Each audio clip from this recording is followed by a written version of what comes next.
in the month of May, he kept silent. For a whole week he did not say a word.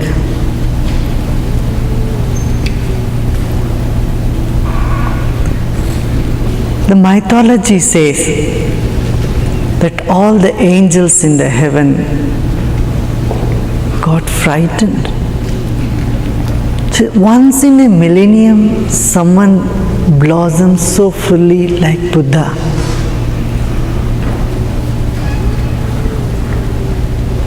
Now he is silent, he is not saying a word.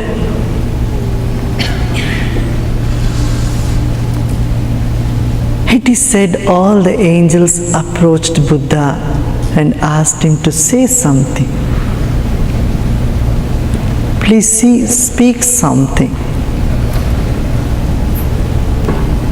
Buddha said,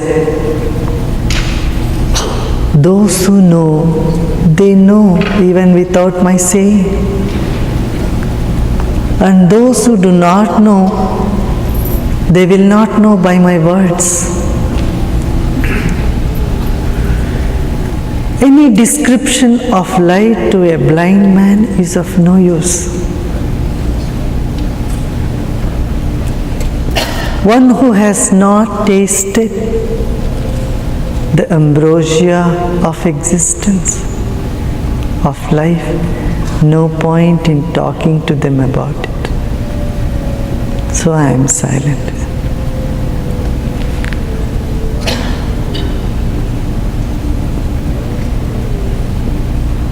How can you convey something so intimate, something so personal? Words cannot. And many scriptures in the past have declared words end where truth begins. The argument is very good. But the angel said, yes, we agree. What you say is right. But Buddha, consider those who are on the borderline.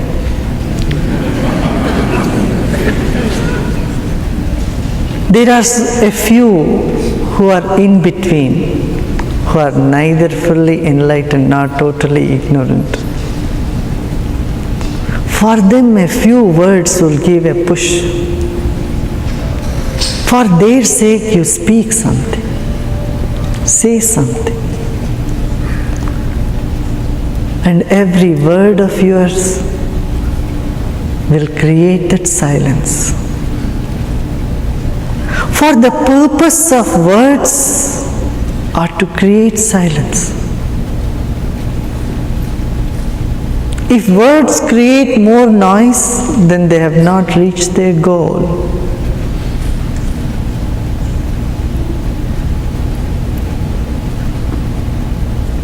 And Buddha's words would definitely create the silence. Because Buddha is manifestation of silence.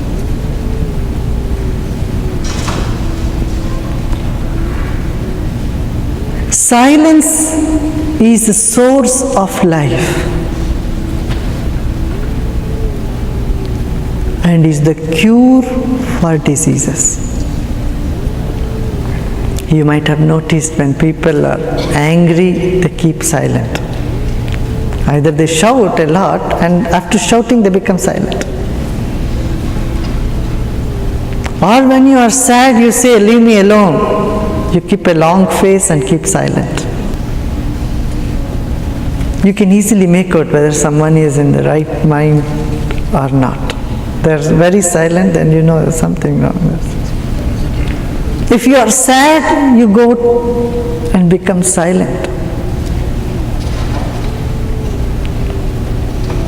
People put their head down and they keep silent. And if you are ashamed, you become silent. And if you are wise, you become silent.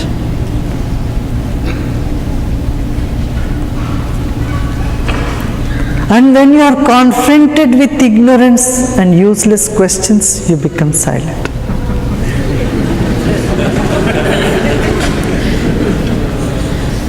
what can you do? When Jesus was asked to prove, are you Son of God? Come on, prove me. He kept silent. That was the wisest thing to do. When you are demanded for proof of something which is beyond proof, the remedy is silence. You are telling someone you have a pain in your leg and they ask you, come on, prove it to me. How do I believe you? How can you prove your pain? When you cannot prove something so gross as pain, how can you prove something so intimate as enlightenment, as divinity?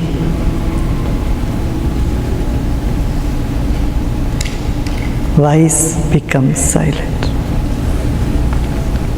There is an old Sanskrit proverb that says, distortion is the root of speech. The moment you start speaking, you have distorted. Words cannot capture existence, but silence can. Space and silence are synonymous. Joy, fulfillment brings the silence. Desire brings noise.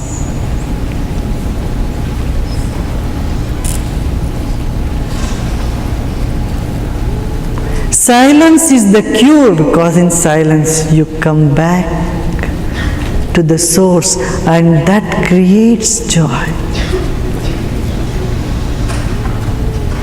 That's why when someone is sad, they become silent and they get rid of their sadness, they come out. They're supposed to come out with joy, or some calmness at least. Buddha was manifestation of silence. His silence had come from saturation, not from lack. Lack creates complaints and noise. Saturation brings silence. Look at the noise in your mind. What is it about? More money? More fame? More recognition? Fulfillment? Relationship? The noise is about something. Silence is about nothing. Do you see what I'm saying? Silence is the basis, noise is the surface, is the outer. Noise indicates lack.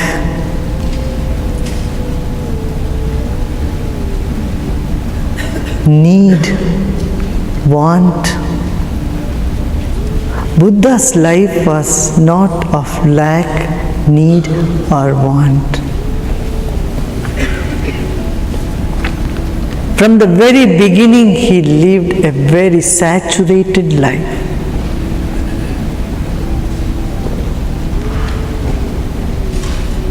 Any pleasure would just be at his feet the moment he wanted it. Gautama's, Siddhartha lived such a life. And you would wonder how a person of such pleasure and luxury could talk about sorrow. One has to experience sadness, sorrow, misery in the world in order to speak